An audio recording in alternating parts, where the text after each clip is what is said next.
घंटा हो गया है तुम बात कैलाश ये बात ठीक से कीजिए। नहीं, शब्दों का चयन ठीक रखिए। कैलाश जी आप ढंग से बात नहीं कर रहे हैं। नहीं, आप ये क्या शब्द होता है कि घंटा घंटा क्या शब्द होता है? 13 জনের মৃত্যু হয়েছে, তার মধ্যে 6 মাসের শিশু আছে যার মৃত্যু হয়েছে। তিনি শুনে বলছেন ঘন্টা হয়েছে। গদি মিডিয়াকে একেবারে চাটুকারিতার চরম সীমায় যেতে দেখেছি। সেইটার হাল হকিকত আজকে কি দাঁড়িয়েছে?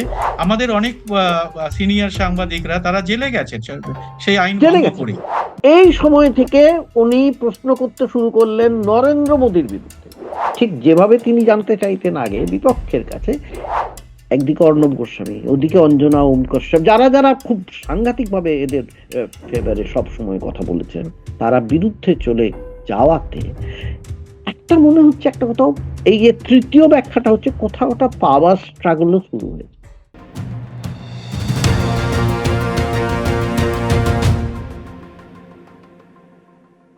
নমস্কার সবাইকে, এই খোলা আড্ডা অনুষ্ঠানে স্বাগত।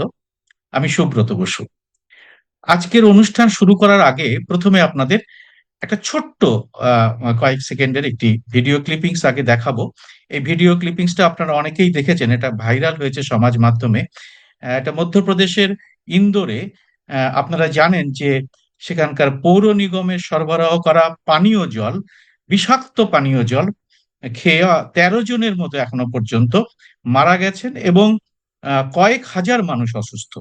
এই নিয়ে এনডিটিভির সাংবাদিক একজন খুব নামী বিজেপির প্রথম সারির নেতা কৈলাস বিজয়বর্গীয়, তিনি মধ্যপ্রদেশের আবাসন মন্ত্রী, নগর এবং আবাসন দপ্তরের মন্ত্রী, তাকে প্রশ্ন করেছিলেন তিনি কতটা স্পর্ধা এবং ঔদ্ধত্যের সঙ্গে সেই সাংবাদিকের প্রশ্নের উত্তর তিনি দিচ্ছেন, এবং তাতে এই মৃত্যু নিয়ে তিনি যে মন্তব্যটি করেছেন সেটা ঘন্টা বলে ঘন্টা যায় আসে তা, এটা তো আপনারা দেখে নেবেন ভিডিওটিতে।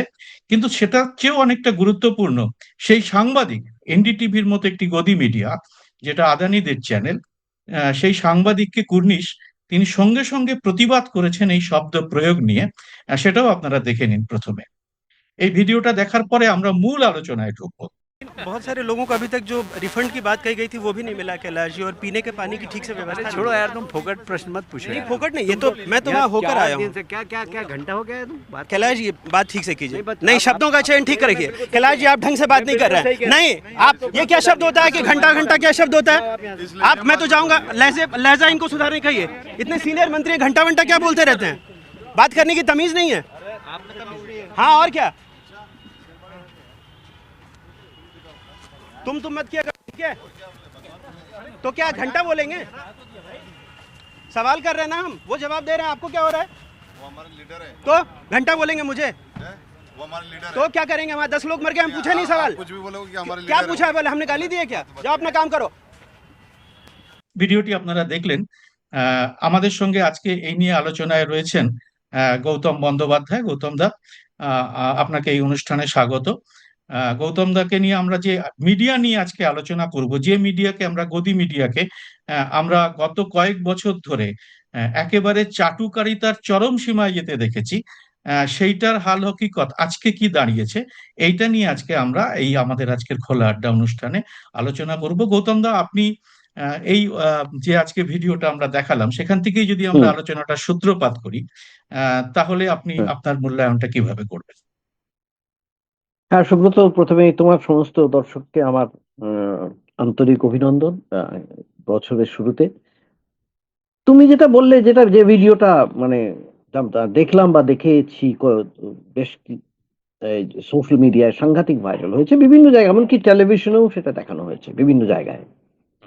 এটা কি করে হলো, এটা সবারই কাছে একটা প্রশ্ন উঠতে পারে। বিশেষ করে আমরা গত যবে থেকে বিজেপি এখানে কেন্দ্রে শাসন ক্ষমতায় এসেছে 2014 থেকে, তারপর থেকে লাগাতার আমরা দেখে এসেছি যে মেইন স্ট্রিম মিডিয়া, যেটাকে গদি মিডিয়া বলে অভিহিত করা হয়েছে, গদি মিডিয়া মানে যা কোলে বসে আছে, রবীশ কুমারই প্রথম বলেছিলেন যে সরকারের কোলে বসে আছে। তো কার্যত ঠিক সেইভাবে এই মিডিয়াটা চলছিল। এটা ঠিক, এর মধ্যে কোনো ভুল নেই। কারণ তারা সরকারকে কোনো প্রশ্ন করছিল না, সরকারের কোনো রকমের সমালোচনা করছিল না, সরকারকে যত রকম পারা যায় স্তুতি বাক্যে প্রশংসায় ভরিয়ে দিচ্ছিল সমস্ত সময়। এবং সবচেয়ে বড় কথা, যেটা সাংবাদিকের মূল শর্ত, ধর্মটা হচ্ছে কি, যে সরকারের সমালোচনা, সরকারের ভুল ত্রুটি দেখিয়ে দেওয়া, মানুষের কাছে যাওয়া, এর কোনোটাই তারা করছিল না। বরং বিরোধী পক্ষকে কিভাবে কাঠগড়ায় তোলা যায়, কি করে কোণঠাসা করা যায়, ক্রমাগত সেই চেষ্টা করে গিয়েছে এই যে মিডিয়া। তার ফলে প্রচুর নামি দামি সাংবাদিক, খ্যাতনামা সাংবাদিকরা টেলিভিশনের পর্দা ছেড়ে, অনেক সময় প্রিন্টেও এই ঘটনা ঘটেছে বলে সেখান থেকেও ছেড়ে এসে ওয়েব পোর্টালে, বিভিন্ন ওয়েব ম্যাগাজিন, ম্যাগাজিন, বিভিন্ন সেখানে তারা নিজেদের যুক্ত করেছেন, যাতে অন্তত সত্যি কথাটা বলতে পারেন। সরকারের যে কিরকম ভাবে সরকার চালাচ্ছে, চলছে, সরকারের যে কত রকমের এখানে অপপ্রয়াস আছে বিভিন্ন নেতা মন্ত্রী কর্মীদের, সেটা যাতে প্রকাশ পায় তার জন্য তারা বেরিয়ে আসতে বাধ্য হয়েছে। এবং বেরিয়ে এসে তারা ওয়েব, বিভিন্ন ওয়েবের বিভিন্ন আমরা যেটা ওয়েব পোর্টাল বলি বা ই পেপার্স বলি, সেখানে যুক্ত হয়েছে, ম্যাগাজিন বলি, সেখানে যুক্ত এবং হয়েছে। অনেকে ইউটিউবে চ্যানেল, নিজেরা চ্যানেল করেছেন, রবিশ অনেকে কুমার, ইউটিউবে চ্যানেল করে, ইউটিউব হ্যাঁ, চ্যানেল করে, রবিশ কুমারই প্রথমেই ইউটিউব স্বাধীন চ্যানেল স্বাধীন করেছেন এবং আরো সাংবাদিকতা। অনেকে করেছেন। হ্যাঁ, সবাই করেছেন। এই যে করাটা এবং এবং এই যে ঘটনাটা ঘটছিল, ক্রমাগত ঘটে যাচ্ছিল, এর মধ্যে আমার মনে হচ্ছিল বহু সময় যারা সাংবাদিকতাকে সত্যি পেশা শুধু নয়, নেশা হিসেবে নেন, গ্রহণ করেন, নেশার চেয়েও আরেকটা বড় জিনিস হয়ে যায়, এটা ভোকেশন হয়ে যায়, এটা একটা আদর্শের জায়গায় পৌঁছে যায়। আদর্শের জায়গায় চলে। যে কোনো দেখো, তুমি যদি সাংবাদিক হিসেবে নিজেকে, তুমি তো অনেক জায়গায় করেছো, আমি না হয় অত বেশি অত ভাবে হয়তো করি, কিন্তু আমি জানি মাঠে নেমে একজন যখন সাংবাদিকতা করতে নামেন, তখন তার কাজটা খানিকটা রণক্ষেত্রে সেনাদের মতো হয়ে যায়। সে কিন্তু ভাবে না আর কার হয়ে কাজ করছে, সে ভাবে আমাকে এর ভেতরে যেতে হবে, আমাকে জানতে হবে কি জিনিসটা। এই যে জানতে হবে এবং প্রশ্ন করতে হবে, এই জিনিসটা তাকে তাড়না করে বেড়ায়। সে ক্রমাগত ভাবতে থাকে এই জিনিসটাই কি করে খুঁজে বের করতে হবে। তখন তার পেছনে থাকে না, তাকে পেছন থেকে কে বলছে এইটা এরকম ভাবে করলে হবে না, ওটাও ভাবে করলে হবে না, ওটা দেখবার দরকার নেই। সে কিন্তু জানতে চায়। এবার সে যখন বলতে যায় সেটা, তখন হয়তো তাকে বাধা দেওয়া হয়, বলতে দেওয়া হয় না। তখন মনের মধ্যে একটা ক্ষোভ জন্মায়, একটা উত্তাপ হয়, উত্তপ্ত হয়ে যায় শরীর, কিন্তু বাধ্য হয়ে নিজেকে থামাতে হয়। যে এটা কতদিন মানুষ করতে পারে। আমার এই এনডিটিভির যে ঘটনাটা আমরা দেখছি, সেখানে আমার ঠিক সেরকম একটা মনে হলো। প্রাথমিকভাবে কি মনে হলো, আমি তারপরে বাকি ব্যাখ্যায় আসছি। প্রাথমিকভাবে মনে হলো যে একজন মন্ত্রী, যে মন্ত্রীর সমস্ত জীবনটা মোটেই আদর্শে মোড়া নয়, তার বহুবিধ কর্ম আছেন যা এতই বেশি সমালোচিত হওয়ার মতো যে তাকে এই পদে রাখাই উচিত নয়। এইটাই পরিষ্কার কথা বলতে হলে। তার ছেলে হকি স্টিক দিয়ে মেরে আরেকজনকে কিভাবে, মানে যার বিরুদ্ধে এত মামলা হওয়ার কথা ছিল, জেলে থাকার কথা ছিল, কিচ্ছু হয়নি, কোনো কিচ্ছু হয়নি এমন ঘটনা। এই যে কৈলাস বিজয়বর্গীয়র বিরুদ্ধে তাকে কিরকম ভাবে, সে কতটা বাহুবলী নেতা আমরা সেটা জানি, সবাই জানি, এবং তাই নিয়েই তিনি মাতব্বরি করে বেরিয়েছেন। পশ্চিমবঙ্গে এসেছিলেন, সেখানে বিশেষ কিছু করতে পারেনি, ফিরে গেছেন, ফিরে গিয়ে আবার মন্ত্রী হয়ে বসে আছেন, পশ্চিমবঙ্গের বিজেপি নেতাদের একাংশর কাছে মানে ব্যক্তিগত আলাপচারিতায় কথা বললেই কৈলাস বিজয়বর্গীয়র একটা অন্য চরিত্র সম্পর্কে বিজেপি জানা যায়। হ্যাঁ, বিজেপি নেতারাই বলে থাকেন, বিজেপি নেতারা সম্পূর্ণভাবে বলে থাকেন যে তিনি কি ধরনের মানুষ এবং কি কি তার চরিত্র কতটা মধু দিয়ে গড়া, জানা যায় সবাই। এই কৈলাস বিজয়বর্গীয় কি করছেন, এইখানে আবাসন দপ্তরে তিনি দায়িত্বপ্রাপ্ত মন্ত্রী, সেই মন্ত্রকে নগর উন্নয়ন, সেখানে পানীয় জল পান করে শিশুরা পর্যন্ত মারা গিয়েছে। এবং এটা বড় কথা নয়, এটা কোনো আকস্মিক ঘটনা নয়, সবচেয়ে বড় কথা এই ঘটনায় যে জল যে খারাপ আসছে, দূষিত হচ্ছে, বিভিন্ন জায়গায় পানীয় জলের মধ্যে খারাপ কিছু মিশে যাচ্ছে, বারবার বলা হয়েছে, বলার পরেও সেই দপ্তর থেকে কোনো রকমের ব্যবস্থা নেওয়া হয়নি।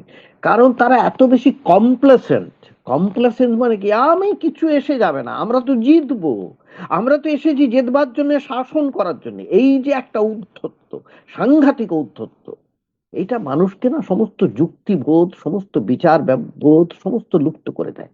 এবং একদিকে যদি তার চরিত্র এমন থাকে যে তার পেছনে কোনো আদর্শ কাজ করছে না, মানুষের ভালো করার আদর্শ তার কাজ করছে না, তখন সে মনে করে আমি যা করব তাই লোককে মেনে নিতে হবে, কারণ সে আমার সাবজেক্ট, সে আমার প্রজা, সে নাগরিক নয়, তার সঙ্গে আমার অনেক ফারাক, আমি অনেক ওপরে, সে অনেক নিচে। এই ঠিক এটা হয়। এই ঠিক কৈলাস বিজয়বর্গীয় কথা শুনে এই দিনও ঠিক এই কথাটাই মনে হলো। তার হাত জোড় করে ক্ষমা চাওয়া উচিত ছিল। এরা কেউই, বিজেপির কোনো নেতা মন্ত্রী যত রকমের দুর্ঘটনা হোক আজ পর্যন্ত কোনো পদত্যাগ করেন। গুজরাটে সে ব্রিজ ভেঙে পড়ে শতাধিক লোক মারা যাক, কি রেল দুর্ঘটনায় শতাধিক লোক মারা যাক, যে কোনো জায়গায় আমরা দেখেছি, বা পেহেলগাঁওয়ে কুম্ভ মেলার ঘটনাও আমরা কুম্ভ মেলায় উল্লেখ কত করতে লোক পারি। মারা হ্যাঁ, গেছে তাও আমরা জানি না। কোভিডে কিভাবে মারা যাওয়ার পর তাদের ভাসিয়ে দেওয়া হয়েছে আমরা জানি না, কেউ কোনো দায়িত্ব নেয়নি। কিন্তু বলা হয়েছে সবই মোদির চরণাশ্রিত, কারণ প্রধানমন্ত্রী মোদি হচ্ছেন বিশ্বগুরু হিসেবে যাকে স্থাপনা করা হয়েছে, তিনি বলে দিচ্ছেন সব ঠিক আছে, অতএব সব ঠিক আছে। সব ঠিক আছে পেহেলগাঁওয়ে এসে বাইরে থেকে এসে যখন খুন করে দিয়ে চলে যায়, মেরে দিয়ে চলে যায় জঙ্গিরা, তখনও স্বরাষ্ট্রমন্ত্রী সীমান্ত থেকে তিনি 200 বলেন কিলোমিটার ভেতরে ঢুকে এসে সশস্ত্র ঢুকে, জঙ্গিরা। এবং তখন স্বরাষ্ট্রমন্ত্রী পরিষ্কার বলেন ঘোষপেরিয়ার চুন চুনকে নিকালেঙ্গে। আমি আমি এটা বুঝতেই পারি না, এটা কোন মানে কেন বলছেন, কিভাবে বলছেন তিনি ঘুষপেটিয়া? দিল্লিতে একটা বিস্ফোরণ হয়ে যায়, মারা যায় এতজন মানুষ দিল্লির মতো জায়গায়। কাজে এটা এটা খুব স্বাভাবিক যে কৈলাস বিজয়বর্গীয়, আমি জানি ওনার কোনো দায় নেই, কিন্তু দায় তো নেই, কিন্তু সাংবাদিকের একটা দায় আছে, সেটা ওনারা ভুলে যান। এবং এই সাংবাদিকেরও যে কোনো কারণে হোক, তার মনে হলো যে এই দায়টা তিনি কিছুতে মানে এইটা তিনি ভুলেন, এবং তাকে ভীষণভাবে তাড়না করেছে। তিনি প্রশ্ন করতে ছাড়লেন না, এবং প্রশ্ন করতে তা ছাড়ার পর তিনি যেভাবে বললেন এবং তারপরে যে উত্তরটা পেলেন কৈলাস বিজয়বর্গীয়র কাছে, তাতে তিনি কার্যত ক্রুদ্ধ হয়ে ফুঁসে দাঁড়ালেন। তিনি প্রশ্ন করলেন, আপনি একজন সিনিয়র মন্ত্রী হয়ে কোন সাহসে এই ধরনের কথা বলেন? এই কথাটা খুব জরুরি ছিল, এই কথাটা মুখের উপর ছুড়ে দেওয়া খুব জরুরি ছিল। একজন সাংবাদিক, আমি মনে করি ব্যক্তিগতভাবে, যে কোনো ক্ষেত্রে তার মূল কাজ হচ্ছে সমাজের ভালো করার চেষ্টা করা, সমাজের মঙ্গলের চেষ্টা করা। তাতে যদি সত্যি কথা বলতে, তাতে যদি তাকে কোনো আইনও ভঙ্গ করতে হয়, যদি এমন কোনো আইন থাকে যা মানুষের বিরুদ্ধে যাচ্ছে, মানুষের বিরুদ্ধে, তাহলে তো সেই আইনের বিরুদ্ধেই তাকে কথা বলতে হবে, করতেই হবে, এটাই তার কাজ। এটা আমাদের আমরা সেরকম ভুলে আইন যাচ্ছিলাম, একদম তৈরির ভুলে আমাদের অনেক সিনিয়র সাংবাদিকরা তারা জেলে গেছেন সেই আইন জেলে ভঙ্গ গেছে, করেই। হ্যাঁ, যারা জেলে গেছেন। ভঙ্গ করে হ্যাঁ, জেলে গেছে, জরুরি অবস্থার সময় এক্স্যাক্টলি তারা জেলে ছিলেন। জেলে ছিল, এক্স্যাক্টলি সেটা আমি বলছি। কাজেই এটা হচ্ছে সাংবাদিকের মূল পবিত্র কাজের মধ্যে একটা, সেই কাজটি এই এই যে সাংবাদিক যাকে বলছি তিনি সেটা করেছেন। এবং তাকে যে উত্তর দিচ্ছে তাতে কি হয়, এই যে কৈলাস যে উত্তরটা দিচ্ছেন তার থেকে বোঝা যায় তার মনের মধ্যে, মানে তার মানসিক চরিত্রটা কি সেটা পরিষ্কার বোঝা যাচ্ছে। 13 জনের মৃত্যু হয়েছে, তার মধ্যে 6 মাসের শিশু আছে, শিবরার মৃত্যু হয়েছে। তিনি শুনে বলছেন ঘন্টা হয়েছে। কি হয়েছে? ঘন্টা হয়েছে মানে কি? ভেতরে এত ক্ষোভ যে কেন এই প্রশ্ন করবে, তার মধ্যে কোনো অনুশোচনা নেই, অনুতাপ নেই। সে বলছে হয়েছে যা হয়েছে, যা হয়েছে যা হয়েছে। এবং এর ফলে এই যে সাংবাদিক বললেন, এবারে আসি পরের কথাতে, এই সাংবাদিক কাদের সাংবাদিক? এনডিটিভির মালিককে আদানি, গৌতম আদানি আমরা জানি বিজেপির খুব কাছের ঘনিষ্ঠ লোক, এবং আমরা জানি প্রধানমন্ত্রীও খুব কাছের গৌতম আদানি। এই নিয়ে বারংবার আমাদের বিপক্ষ দলের নেতা, মানে বিশেষ করে কংগ্রেস নেতা রাহুল গান্ধী ক্রমাগত এই কাঠগড়ায় তোলেন প্রধানমন্ত্রীকে, স্বয়ং পরিষ্কার সংসদে পর্যন্ত। এবং তার কোনো জবাব কিন্তু প্রধানমন্ত্রী দেন না, চুপ করে থাকে। তিনি চুপ করে থাকেন, পছন্দ করেন চুপ করে থাকাটা, তিনি এসব ব্যাপারে পছন্দ করেন, কারণ তিনি মনের কথা বলতে চান যখন একলাই বলেন, এবং তিনি চান সবাই শুনবে, তিনি বলে যাবেন, সেই জন্য প্রেস কনফারেন্সও করেন না। যাই হোক, সেটা তার ব্যক্তিগত চরিত্র। কিন্তু আমি বলতে চাইছি, সেই সংবাদ মাধ্যমের এক সাংবাদিক এত সাহস পেলেন কি করে পেলেন? তার কারণ হচ্ছে সাংবাদিকতার যে সত্তাটা, সেটা একদিকে ক্ষুণ্ণ হচ্ছে। একদিকে। দ্বিতীয় কথা, যদি সংবাদ মাধ্যম রাখতে হয় তাহলে মানুষের কথা বলতে হয়। যদি মানুষের কথা না বলা হয় তাহলে দেখো, এবারে আসি আমি ইকোনমিক্সের ব্যাপারে, অর্থনীতিতে। তাহলে কি হয়? সংবাদ মাধ্যম মার খায়। লোকে না দেখলে তার টিআরপি ফল করে টেলিভিশনে। কাগজে কি হয়? পাঠক সংখ্যা কমে যায়। তারপরে কি হয়? বিজ্ঞাপন কমে যায়। টিআরপি কমলে বিজ্ঞাপন কমে যায়, তাহলে টাকা টান পড়ে। এতদিন কি হচ্ছিল? এটা খুব লক্ষণীয় যে এতদিন টাকার টান তার মানে পড়েনি, অন্তত টাকার টান পড়ে কি? ব্যবসায়ী তো আফটার অল, ব্যবসায়ী দেখেন 1 টাকা দিয়ে 2 টাকা লাভ করব, এটা করে, সে যে কোনো ভাবেই হোক। মিডিয়াতেও যারা টাকা লাগিয়েছে তারাও নিশ্চয়ই এটা ভাবে যে 1 টাকা দিয়ে 2 টাকা লাভ করব। কিভাবে লাভ করব? এতদিন সরকার তাদের দেখেছে, বিভিন্ন ভাবে তাদের টাকা দেওয়া হয়েছে, আমরা জানি সেটা। বিভিন্ন ভাবে বিভিন্ন প্রিন্ট মিডিয়াকে দেওয়া হয়েছে, টেলিভিশন তো প্রচুর টাকা ঢেলে দেওয়া হয়েছে। এই যে টাকা ঢেলে দেওয়ার ব্যাপারটা, আমি এবারে একটা স্পেকুলেট করতে পারি ব্যাখ্যা দিয়ে কি কি হতে পারে। এই স্পেকুলেশনের মধ্যে আমাকে এবারে অর্ণব গোস্বামীকে নিয়ে আসতে হবে, সুব্রত, কারণ এই এই প্রসঙ্গটা এই খুবই ঠিক, জরুরি। হ্যাঁ হ্যাঁ, হ্যাঁ, এই এইটা খুবই অর্ণব, জরুরি প্রশ্ন আমাদের। হ্যাঁ, অর্ণব গোস্বামীকে নিয়ে আসতে হবে। কেন নিয়ে আসতে হবে? কারণ অর্ণব গোস্বামী হঠাৎ করে ঠিক এই ছেলেটির মধ্যে যেটা আমরা দেখছি, তার চেয়ে অন্তত চতুর্গুণ ভাবে রিয়াকশন, যাকে প্রতিক্রিয়া দেখতে পাচ্ছি অর্ণব গোস্বামীর মধ্যে। অর্ণব গোস্বামী কে ছিলেন? অর্ণব গোস্বামী কার্যত বিজেপির পোস্টার বয় হয়েছিলেন, একেবারে পোস্টার বয়। বিজেপি যা বিজেপি চাইছে 400 আসন পাবে এই ইলেকশনে, গত সমস্ত ইলেকশনে কিছু, সমস্ত বিজেপি তিনি তার 400 narrative আসন চালিয়ে পাবে, গেছে। অপারেশন সিন্দুর কি সাংঘাতিক, কিরকম ভাবে হয়েছে, সমস্ত ক্ষেত্রে অর্ণব গোস্বামী কার্যত এদের সমস্ত যে প্রচারের কাজ অর্ণব গোস্বামী করতেন, এবং প্রশ্ন করতেন ঠিকই, কাকে? না বিপক্ষদের কাছে, রাহুল গান্ধীর কাছে। তাও তোমাকে উত্তর দিতে হবে, ইন্ডিয়া ওয়ান্টস টু নো, এবং তার কান্ট্রি টোটাল ওয়ান্টস। চ্যানেল যতগুলো আছে, তার বাংলা যে সংস্করণও আছে, তারাও এখানে হ্যাঁ বাঙালিদের মধ্যে হিন্দু হ্যাঁ, মুসলমান নিয়ে যারা যে কিসের কুসুম এইসব প্রশ্ন করেছিল বাংলাদেশের ওই দেখি। ইয়ের সময়। হ্যাঁ, এবং এই তো এখানে এমন এমন কিছু সাংবাদিক নামে কিছু বাঙালি যুবককে রাখা হয়েছে যারা কার্যত ক্লাউনের মতন, জাস্ট ক্লাউনিশ, একটা জোকারের মতন তাদের ভাবভঙ্গি, তাদের কথাবার্তা, সমস্ত কিছু, এভরিথিং। তাদের শিক্ষা দীক্ষা কত দূর আছে তাই নিয়ে আমার যথেষ্ট সংশয় আছে। ইতিহাস থেকে ভূগোল কি কত দূর জানে আমি জানি না। এবং তারা রাম মন্দিরের গিয়ে, রাম মন্দির ইনগরেশন সময় গিয়ে কপালে টিকা লাগিয়ে জয় শ্রীরাম বলে সেখানে পিটিসি দিচ্ছে। আহ, আহ, এই যদি হয় সাংবাদিকতার সত্তা, হচ্ছিল।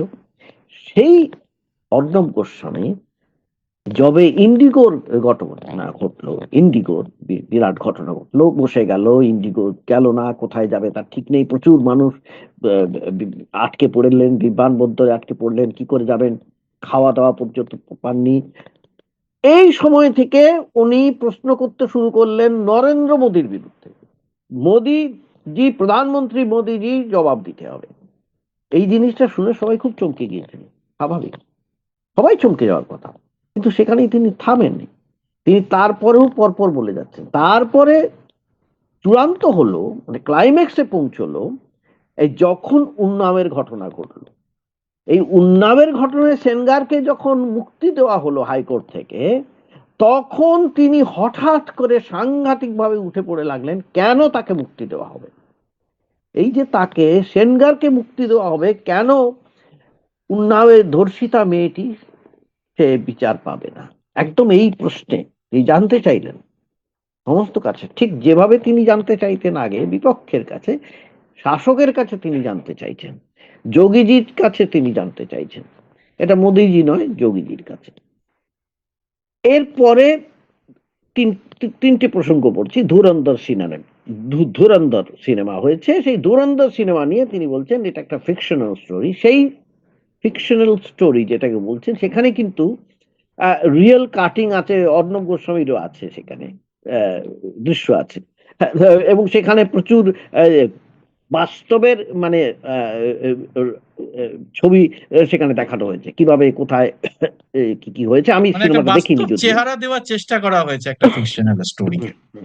এই এদের আমি ছবি যদিও দেখে। সিনেমাটা দেখিনি, কারণ আমি প্রথম থেকেই জানি এটা একটা প্রপাগান্ডা স্টোরি, সেই জন্য আমি একেবারেই দেখিনি ওদের প্রপাগান্ডা স্টোরি। আমি এগুলো দেখি না, কেরালা ফাইলসও দেখিনি, বেঙ্গল ফাইলসও দেখিনি, আমি জানি সবই অল অফ দেম কেউই দেখে না, রাবিশ। দেখে না বলেই মুখ থুবড়ে পড়ে। হ্যাঁ, কিন্তু ধুরন্ধর যে কোনো হ্যাঁ, কারণেই হোক কিন্তু বক্স অফিস হিট করেছে। ধুরন্ধর প্রচুর ভাবে উঠেছে এবং প্রচুর লোক দেখেছে, ঠিক আছে। এইবারে উনি বলছেন উন্নাও নিয়ে কেন হবে না। এবারে আমি আসি, দেখো তিনটে, এবার অর্ণব গোস্বামীটা খুব ইম্পর্টেন্ট। কেন দেখো, অর্ণব গোস্বামী আর যাই হোক, মানে যতই অবজ্ঞা করি অবহেলা করি, Arnab Goswami is one of the কি বলবো most famous journalist of India. এ নিয়ে ভুল নেই, সবচেয়ে খ্যাতনামা সাংবাদিকদের মধ্যে একজন। এবং যেই অর্ণব গোস্বামীকে বিজেপি একবারে চোখের মনি করে লিখেছিল সমস্ত সময়, সেই অর্ণব গোস্বামী কেন ঘটলো, এর তিনটে ব্যাখ্যা আমার চোখের সামনে ভাসছে। তিনটে ব্যাখ্যা হতে পারে, আমি বলতে পারি। একটা হচ্ছে, প্রথম হচ্ছে যেটা প্রথম ওখানে এনডিটিভির ক্ষেত্রে বললাম, সেটা এখানে আরো বেশি প্রযোজ্য। প্রথম হচ্ছে অর্থ। কেন অর্থ? কারণ এইটা কিন্তু অর্ণব গোস্বামী প্রথমেই একবার আরেকদিন বলতে গিয়ে খানিকটা বলে ফেলেছিলেন। সুধীর চৌধুরীকে, যে আরেক সাংবাদিক সুধীর চৌধুরীকে 15 কোটি দিয়ে প্রসার প্রাক্তন ভারতীতে রাখা জি হলো। জির সাংবাদিক সুধীর চৌধুরী, জির হ্যাঁ, সাংবাদিক, যিনি আপনাদের মনে তাকে, করিয়ে দিই দর্শকদের, যিনি একসময় হ্যাঁ, আমাদের 2000 টাকার নোটের মধ্যে চিপ আছে বলে প্রোপাগান্ডা চালিয়েছিলেন। তাকে 15 কোটি টাকা দিয়ে ভাড়া করে সরকার একজন সাংবাদিককে রাখলো প্রসার ভারতীতে এবং দূরদর্শনে নিয়ে গেল। অর্ণব গোস্বামী তখন প্রশ্ন করলেন, তাকে কেন এই সুদ, মানে নাম না করেই বলছেন, এমন একজন সাংবাদিককে এত টাকা দেওয়া হচ্ছে, সে কি সরকারকে কোনো প্রশ্ন করতে পারবে, তার সে সাহস হবে? তখন আমার মনে হলো যে এই টাকাটা তো ভাগ হতো ন্যাচারালি বিভিন্ন মিডিয়াতে। এই টাকাটা তো একা পেয়ে যাচ্ছে সে, এবং তার সঙ্গে আরো নিশ্চয় টাকার অর্থের অনুষঙ্গ আরো থেকে যেতে পারে। তো এই অর্থটা তো কমে যাচ্ছে একটা অর্ণব গোস্বামীর যে চ্যানেলে, কমে গেলে টাকার টান পড়লে মানুষের মাথাতে টান পড়ে যায়, যে চিন্তা হয়ে যায় কি হতে পারে। এইটা হলো একটা বিরাট প্রশ্ন, যে সত্যিই তাই। দ্বিতীয়ত আরেকটা জিনিস মনে হলো, যে অর্ণব গোস্বামীর মতন অনেকেই, শুধু অর্ণব নয়, আমি এটা আরো বলছি, আরেকটা মিডিয়া তো নামকরা মিডিয়া ইন্ডিয়া টুডে, সেখানেও আমি দেখেছি যে একেবারে কট্টর যাকে বলা হয় ভাবে বিজেপিকে সাপোর্ট করেছেন, অঞ্জনা ওম কাশ্যপ, তিনি পর্যন্ত সেনগার নিয়ে কড়াভাবে সুধাংশু ত্রিবেদীকে চেপে ধরেছিলেন। হ্যাঁ, হ্যাঁ, সুধাংশু ত্রিবেদীকে সাংঘাতিকভাবে চেপে ধরেছিলেন, আমি দেখেছি সেটা। কেন চেপে ধরছে? কারণ এটা দুটোই একই, যে অর্থের টান পড়ে যাওয়ার সম্ভাবনা হয়েছে। কারণ বিজেপি দেখছে যে আমাদের মানে বিজেপির খুব একটা আর এদের দরকার হচ্ছে না। কেন দরকার হচ্ছে না? কারণ বিজেপি দেখছে টেলিভিশনের টিআরপি বা অডিয়েন্স কমে যাচ্ছে, ভয়ঙ্কর এবং ভাবে এটা কমে যারা গেছে। টেলিভিশন আছে তারাও নিশ্চয়ই দেখতে পাচ্ছে। এবং আমাকে আমার দিল্লির কিছু সাংবাদিক বন্ধু জানালেন যে রিপাবলিকের এমন অবস্থা হয়েছে, রিপাবলিক টিভি মানে অর্ণবের, যে তাদের মাইনে দেওয়াটাই বোধহয় মুশকিল হয়ে যাচ্ছে, যে তাদের মুশকিল হচ্ছে, সমস্ত হ্যাঁ, সাংবাদিকদের এক্স্যাক্ট। মাইনে দেওয়া।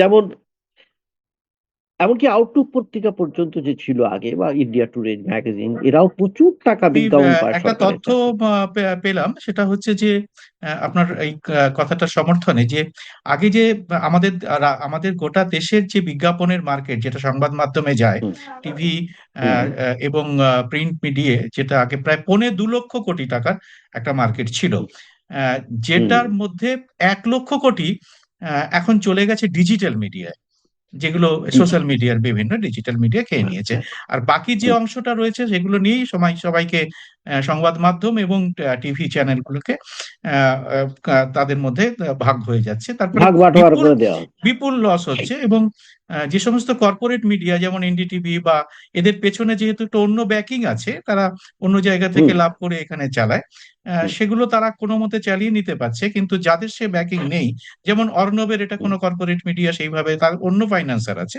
হ্যাঁ, কিন্তু হুম, তারা অন্য জায়গা থেকে লাভ করে এটা চালাচ্ছে এমন নয়। তো সেই জন্য এই রিপাবলিকের কিন্তু অবস্থা খুব খারাপ, খুব সঙ্গীন।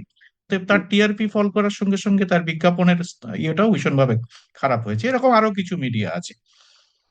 এবারে অর্ণবের একটা এক নম্বর, তাতে হয় কি, প্রথমত তুমি একটা লক্ষ্য করবে যে আমরাও যারা সংবাদের সঙ্গে এত ওতপ্রোতভাবে জড়িত ছিলাম সারা জীবন, এখনো যারা আছে, আমি তো এই বয়সেও যেমন আছি, তাতেও কিন্তু টেলিভিশনের খবর যেটা দেখি আমরা, যে যে অংশগুলো এক্সার্টস গুলো দেখি, সেগুলো সোশ্যাল মিডিয়াতে দেখি, সেটা কিন্তু টেলিভিশনে দেখি না, সোশ্যাল মিডিয়াতে দেখি। যে সোশ্যাল মিডিয়াতে যেগুলো পোস্ট হয় টেলিভিশন সেই এখন অংশগুলো দেখি। কার্যত কেউই দেখেন না সেরকম ভাবে। আর টেলিভিশন সেইটাই প্রিন্ট সেটাই কিছুটা পাঠক ধরে রেখেছে, কিন্তু টেলিভিশন হ্যাঁ, সেটাও ধরে রাখতে পারেনি, সেটাও ধরে রাখতে পারে। বিশেষ করে খবরের এইবারে কি চ্যানেল। হচ্ছে, ইয়েস এক্স্যাক্টলি, তো এই যে তুমি যেটা বলছো এইটাই, সেই সূত্র ধরেই বলছি, তখন ন্যাচারালি অর্ণবের এটা মনে হয়েছে যে এইটা যদি চলতে থাকে তাহলে আগামী 5-6 বছরের মধ্যে তার সমস্ত রকমের টিআরপি যদি ফল করে যায়, তাহলে তার সাংবাদিক সত্তাটাও তো নষ্ট হয়ে যাবে। এর ফলে কি হলো, এই যে প্রশ্ন করতে যেই মুহূর্তে শুরু করলো, তাতে কি হলো, একদিকে তার ভক্তকুল বা টেলিভিশনের দর্শক কমেছে। একটা সমীক্ষাও আমি দেখলাম, একটা সমীক্ষা যেটা মোটামুটি বেরিয়েছে, যে তাতে তার দর্শক তার বা টিআরপি 5% মতন কমেছে, কিন্তু সোশ্যাল মিডিয়ায় সাংঘাতিক রাউন্ড বেড়ে গেছে অর্ণবের এই টিআরপি মানে এই দৃশ্যমানতা, ভিজিবিলিটি প্রচন্ড ভাবে বেড়েছে। এই যে সাংঘাতিক বেড়ে যাওয়া, এটা ওর কিন্তু ওর কাছে খুব একটা পজিটিভ সাইড, কারণ ভবিষ্যতে যদি ও ডিজিটালে আসে, তাহলে ন্যাচারালি বিজ্ঞাপনের বা রোজগারের, অর্থ রোজগারের একটা জায়গা তার হবে। কিন্তু এটাও মাথায় রাখতে হবে, এটা কিন্তু হয়েছে একমাত্র সরকার বিরোধিতা করার ফলে। এবং সরকারকে অর্ণবের মুখ থেকে বিরোধিতা শোনার জন্য অনেকে এটা মজা করেও দেখছে, যে দেখছে, হ্যাঁ, কার অনেকেই মুখে দেখছে, কি শুনছি, মানে কার ভূতের মুখে, মুখে রাম হ্যাঁ, নাম শোনার মতো। ভূত যদি রাম নাম হুম, করতে শুরু করে, তখন যেমন অনেক হ্যাঁ, দর্শক হয়ে যায় তার, যে সেরকম হুম। একটা হচ্ছে অর্ণবের। এটা স্থায়ী দর্শক ওইটা এটা কিনা। হ্যাঁ, হ্যাঁ, এক্স্যাক্টলি, এটা এটা আমিও লিখেছিলাম, দেখে যে কি কি কথা শুনি আজ মন্থরার মুখে, কি মন্থরার কথা মুখে এই সেটি। রামের গুণগান শোনার মতো হচ্ছে। তো এক্স্যাক্টলি এটা হচ্ছে, এইটা হয়েছে। এবং কি হয়েছে তাতে, এটা এটা এই যে জিনিসটা, এটা বিজেপির, এর ফলে কিন্তু বিজেপির ইকোসিস্টেমে কিন্তু একটা আঘাত লেগেছে, এটা আমার মনে হয়। একসঙ্গে যদি পরপর যেটা দেখি, এনডিটিভির সাংবাদিক যাই করুন, সেটাও ভাইরাল হয়েছে, একদিকে অর্ণব গোস্বামী, ওদিকে অঞ্জনা ওম কশ্যপ, যারা যারা খুব সাংঘাতিক ভাবে এদের ফেভারে সব সময় কথা বলেছেন, তারা বিরুদ্ধে চলে যাওয়াতে একটা মনে হচ্ছে, একটা কোথাও এই যে তৃতীয় ব্যাখ্যাটা হচ্ছে, কোথাও একটা পাওয়ার স্ট্রাগল শুরু হয়েছে। যে কোনো গণতন্ত্রেই হোক, এমনকি একনায়কতন্ত্রেও হয়, একনায়কতন্ত্রে একটা ব্যাপার হচ্ছে সমস্ত সময় অস্ত্র দিয়ে দাবিয়ে দেওয়া যায়, কিন্তু গণতন্ত্রে তো সমস্ত সময় অস্ত্র দিয়ে দাবিয়ে দেওয়া যায় না, রক্তচক্ষু করে সব সময় দাবিয়ে দেওয়া মুশকিল হয়। এই গণতন্ত্রে ক্ষমতায় থাকলে, দিনের পর দিন ক্ষমতায় থাকলে, ক্ষমতার বেশ কিছু যে যা দোষ ত্রুটি, সবগুলো শাসকের গায়ে লেগে বসে, সেগুলো চট করে আর ছাড়তে চায় না। হ্যাঁ, গঙ্গা স্নান করে এলেও কিছু লাভ হয় না, সব বসে থাকে ঘাটে, আবার গঙ্গা থেকে উঠলেই আবার ঘাটের গুলো সমস্ত পাপ গুলো সরিয়ে এসে বসে, তাহলে ওদেরও মুছে যায়। তো মনে করে, যখন বলে যে আমরা নির্বাচনের সময় আমরা সমস্ত ঠিকঠাক করে দেবো, সে সমস্ত কিছুদিন হয়তো ঠিকঠাক থেকে, যেই নির্বাচন হয়ে যায়, শাসক দল যেই যে যে শাসক হয়ে যায়, আবার সমস্ত গুলো গায়ের মধ্যে, শরীরের মধ্যে এঁটে বসে। তখন এই যে পাওয়ার স্ট্রাগলটা তৈরি হয়, কারণ যে ক্ষমতায় থাকবে সর্বতেই তার একটা প্রতিস্পর্ধী, একটা পাওয়ার, একটা সেন্টার তৈরি হয় সমস্ত জায়গায়।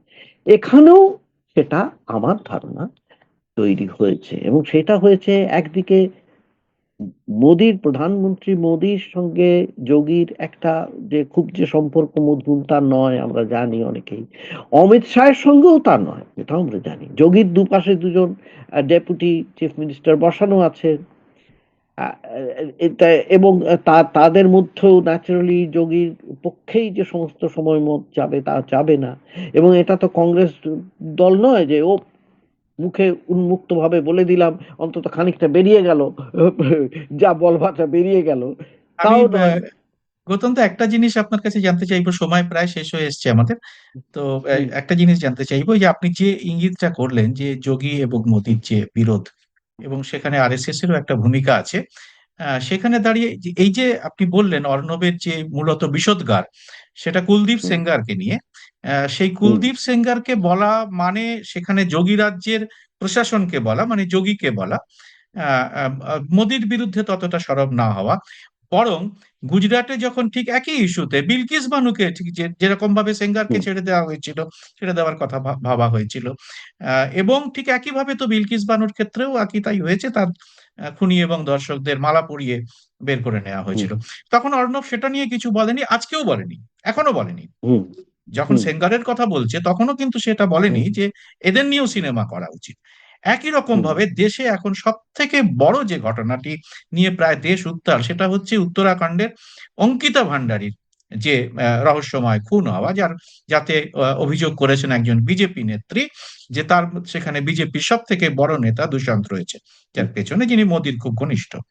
সেখানে কিন্তু অর্ণবের কোনো কিন্তু বক্তব্য নেই।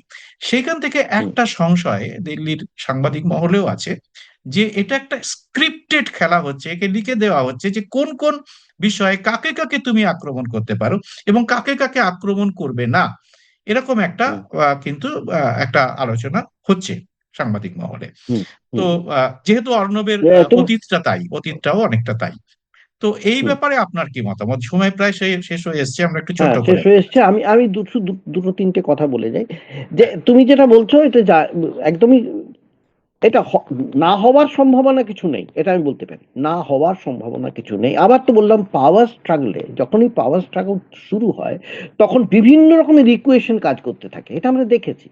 তুমি যদি অতীত সমস্ত পাওয়ার স্ট্রাগল গুলো দেখো, এমনকি RSS এর সঙ্গে হিন্দু মহাসভার, তাও যদি দেখো, শ্যামাপ্রসাদ মুখার্জির সঙ্গে গোলওয়ালকারের, এমনকি সেখানেও পাওয়ার স্ট্রাগলে অনেক রকম সমীকরণ তুমি দেখতে পাবে, অনেক রকম। গোলওয়ালকার শ্যামাপ্রসাদ মুখার্জির সঙ্গে আলোচনাতেই বসতে চাইলেন না, কারণ তাকে তখন মনে হচ্ছে নেহরু আছেন, তার পেছনে লেগে যাবে, RSS রয়ে অনেক এই সমস্ত জিনিস কাজ করে। এটা ঠিকই যে মোদির এই 75 বছর নিয়ে একবার মোহন ভাগবত ইঙ্গিত দিয়েছিলেন, তারপরে মোদি কিছু বলেননি, কিন্তু মোদি 75 বছরে যাবেন কিনা, গেলেও কিভাবে যাবেন, কি তার কোথায় তিনি যাবেন তাও তিনি জানেন না।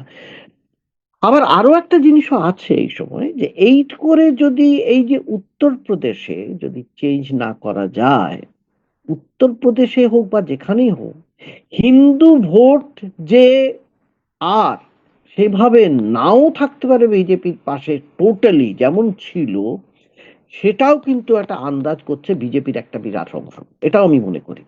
এবং এটা মোদিও মনে করছেন, মোদি বুঝতে পারছেন না তা নয়। সেই জন্য তিনিও, এটা হতে পারে যে তিনিও এমন একটা পরিস্থিতি সৃষ্টি করতে চাইছেন, হতে পারে যে যেখানে তিনি এমন একটা ড্রাস্টিক আবার একটা স্টেপ নিলেন, যেই স্টেপটার জন্য তার ভাবমূর্তি উজ্জ্বল হলো।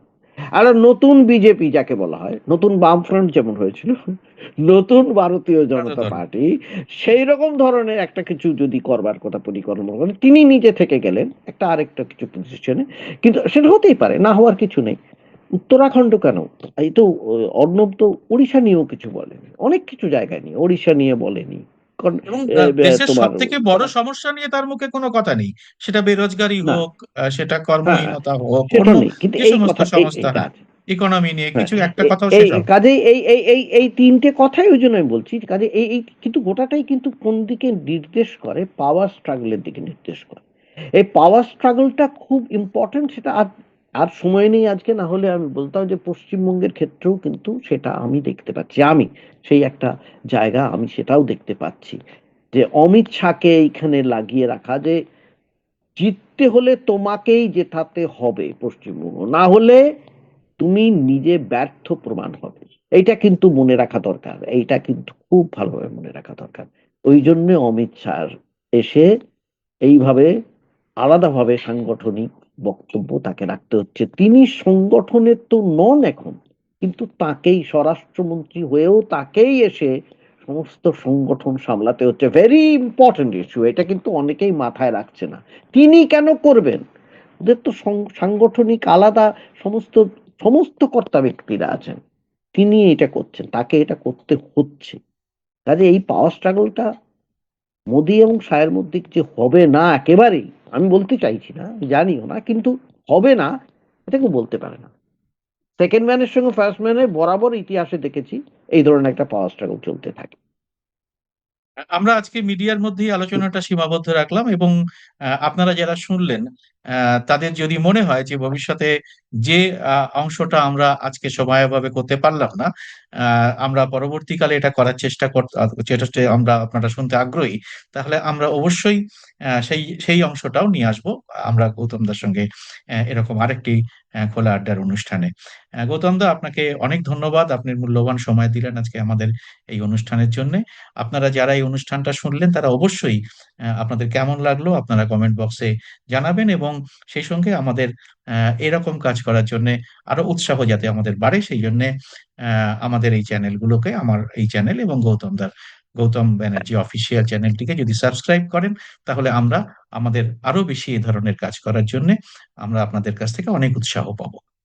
আপনাদের সবাইকে নমস্কার।